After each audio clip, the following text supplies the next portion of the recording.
Կաբինետին քննարկվելու է Հայաստանին ձայնի իրավունքից զրկելու հարցը, հաշվի առնելով, որ անդամավճարները նաև այս ընթացքում չեն կատարել որպես պարտավորություն։ Նաև ակնարկվում է Հայաստանին հետագան հեռացնելու մասին ՀԱՊԿ-ից։ ՀԱՊԿ-ի հետ կապված ձեր քաղաքական ուժի դիրքորոշումը հայտնի էր նախընտրական փուլում, բայց այս բան որպես ընդդիմություն դուք ստեղծված իրավիճակը ինչպես եք գնահատում, արդյոք ռիսկային եք համարում Հայաստանին օրինակ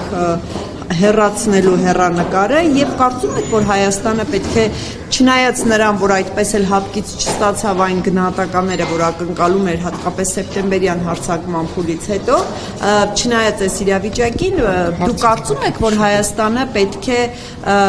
վերանայի իր մոտեցումները եւ օրինակ կատարի այն պարտավորությունները,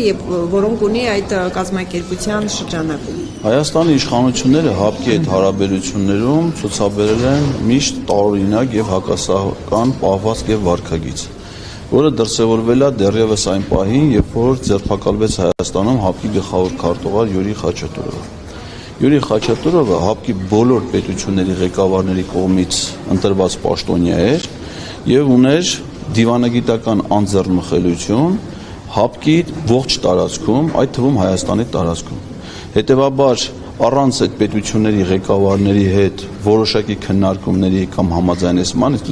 Բելարուսի նախագահը հայտարարել էր, որ իրենց հետ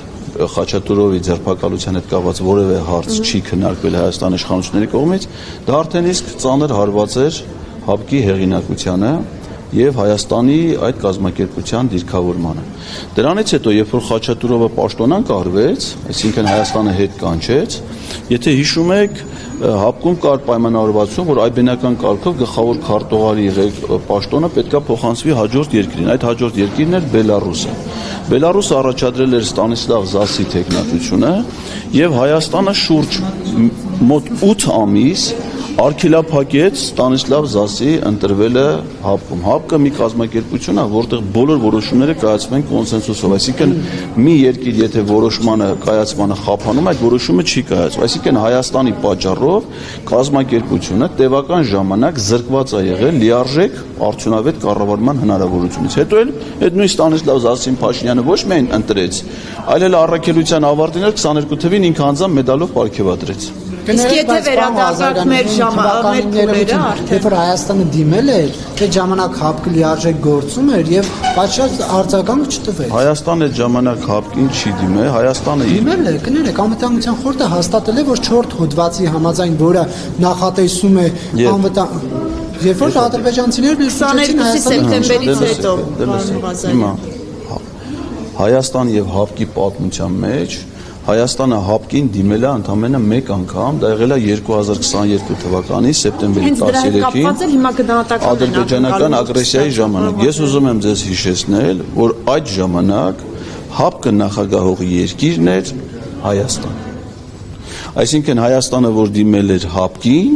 դիմել էր նախագահող Նիկոլ Փաշինյանին։ Ինքն էր նախագահում այդ ժամանակ ՀԱՊԿ-ը։ Հավաքական տարբեր պետություններից կազմված միջազգային կազմակերպություն է, որը տվյալ պահին ունի նախագահող պետություն, եւ նախագահող պետությունն էր Հայաստան։ Իդեպ այդ նույն տարում 2022 թվականի հունվարին ՀԱՊԿ-ում եղել է մեկ այլ դիմում Ղազախստանի կողմից, որը նախագահող երկրի ղեկավարը Նիկոլ Փաշինյանը շատ արդյունավետ անցել է իր պարտականությունների կատարմանը, նախագահել է ամբողջ գիշեր ՀԱՊԿ-ի հեռավար Հավաքական անվտանգության խորհրդի նիստը, որի արդյունքում զորքեր են ուղարկվել ՀԱՊԿ-ի անդամ երկրներից Ղազախստան, այդ թվում Հայաստանից, Ղազախստանում հացի փռերից մեկի անվտանգություն ապահովելու նպատակով։ Դա հասկացա, բայց կխնդրեմ անդրադառնանք նաև այս իրավիճակին, երբ որ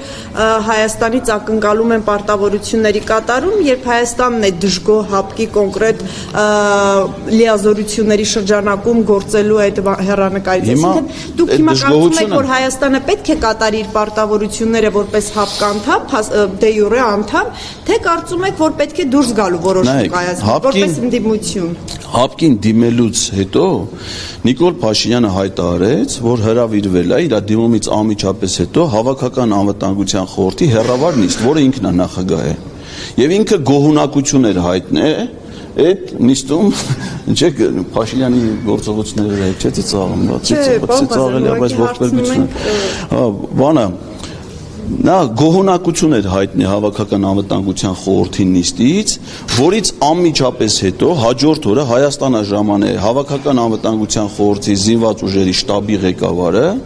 իսկ սեպտեմբերի 19-ին Հայաստանը ժամանել ՀԱՊԿ-ի գլխավոր քարտուղարը։ Նպատակը եղել է այն, որ գնահատվի Հայաստանի կարողությունները, պահանջները, որ ըստ այդմ մշակվի առաջարկությունների փաթեթ Հայաստանին օգնություն տրամադրելու համար։ Ստանիսլավ Զասին Հայաստանում ամենաբարձր պաշտոնյան, որ ընդունել է, եղել է զինված ուժերի գլխավոր շտաբի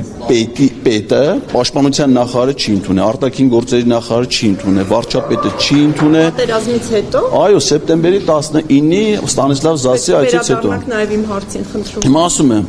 ու մեկ էլ ընդունել է Ջերմուկի քաղաքապետը։ Ստանիսլավ Զասը այցելել էր Ջերմուկ, որպեսզի տեղում տենար, թե այնտեղ ինչա տեղի ունեցել։ Այդ մակարդակի հանդիպումներ են կազմակերպել։ Դրանից հետո Նիկոլ Փաշինյանը Ստանիսլավ Զասին Հայաստանում չի ընդունում, ինքը նախագահ երկրի ղեկավարն է, գլխավոր քարտուղարն եկել է, որ կարիքներն ուսումնասիրի։ Սեպտեմբերի 21-ին Եռաբլուրում զոհված զինծառայողների ծնողների նկատմամբ բռնություն գործադրելուց հետո գնում է ՄԱԿ, մասնակցում է ՄԱԿ-ի գլխավոր ասամբլեայի նիստին եւ այնտեղ հանդիպում է ՆԱՏՕ-ի գլխավոր քարտուղարին։ Հետո գալիս է ասում է ես ՀԱՊԿ-ից դժգոհ Ուզում եք ասել ՀԱՊԿ-ը հիմա ինչ անում է, դա արձագանք է Հայաստանի արարածների։ Ես հիմա ձեզ փաստերով ամսաթվերով ասում եմ, թե Հայաստանը որպես ՀԱՊԿ-ի անդամ եւ նախագահող երկիր, այդ երկրի ղեկավարը ինչ գործողություն։ Ի վերջո այդ իմ ասածից հետո ՀԱՊԿ-ը մշակել է Հայաստանին օգնություն տրամադրելու փաթեթ,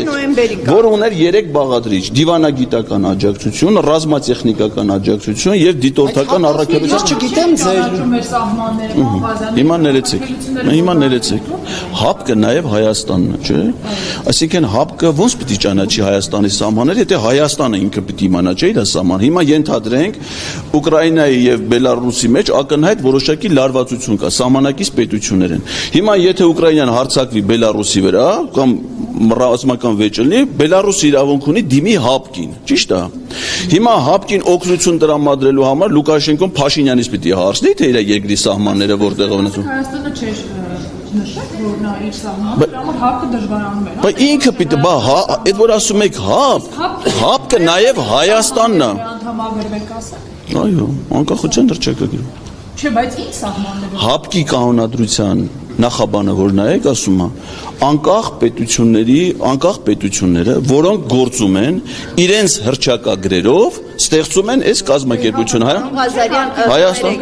Պարոն Ղազարյան, խնդրում եմ։ Այո, բայց դրա համար պետք է Կամրադառնաք, դուք փաստերը շարադրեցիք։ Պատասխանել, սպասի։ կպատասխանեմ։ Դուք փաստերը կպատասխանեմ։ Ձեր հարցը որոշակիություն չունի, դրա համար չեմ կարող պատասխանել։ Հիմա դուք ասում եք ՀԱՊԿ-ը չի ճանաչում Հայաստանի սահմանները։ Հայաստանը գիտի իր սահմանները։ ՀԱՊԿ-ը նաև Հայաստանն է։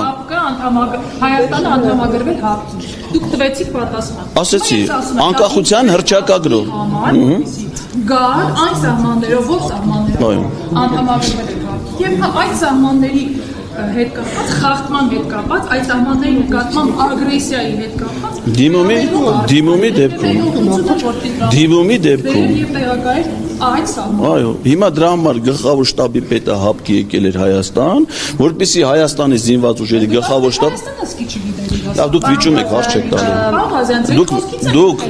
իմ տպավորությամբ նվազ տեղեկացվածությամբ ինձ հետ ուղղակի վիճում եք։ Ձեր տեղեկացված խնդրում եմ մի քիչ ծանոթացեք ՀԱՊԿ-ի գործունեության, հետո մենք մասնագիտորեն խոսենք։ Հիմա վեճ չեմ ուզում։